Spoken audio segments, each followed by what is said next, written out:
প্রিয় বন্ধুরা, ইউটিউব বাংলা চ্যানেলে আপনাদের প্রত্যেককে স্বাগত।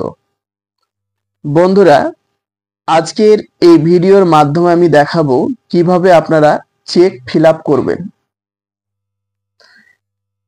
এখানে আমি পাঞ্জাব ন্যাশনাল ব্যাংকের একটি চেক আপনাদের ফিল আপ করে দেখাবো। প্রত্যেকটা ব্যাংকেরই চেক কিন্তু একই রকমই থাকে, তাই আপনারা এই চেকটি যদি ফিল আপ করতে পারেন, অন্য চেকগুলো ফিল আপ করতে পারবেন, কারণ সেম ভাবেই ফিল আপ করতে হবে। তো প্রথমে আপনারা দেখতে পাচ্ছেন এখানে ডেট, এখানে আপনারা ডেট লিখবেন।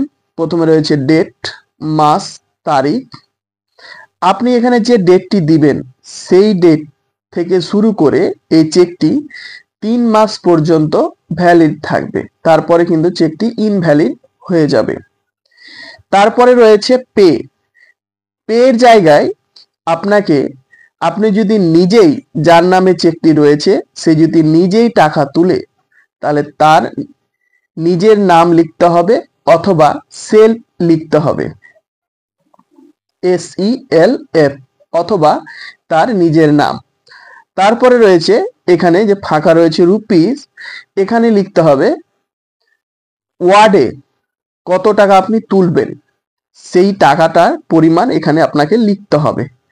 তারপরে যে এখানে দেখতে পাচ্ছেন আপনারা, এখানে কত টাকা তুলবেন সে টাকাটি সংখ্যায় লিখবেন এবং তার পাশে এরকম একটি দাগ দিয়ে ক্রস করে দিবেন।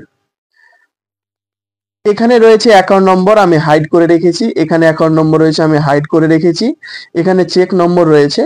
তারপরে আপনাকে যেটা করতে হবে, যার নামে চেকটি রয়েছে তাকে এখানে সিগনেচার করতে হবে।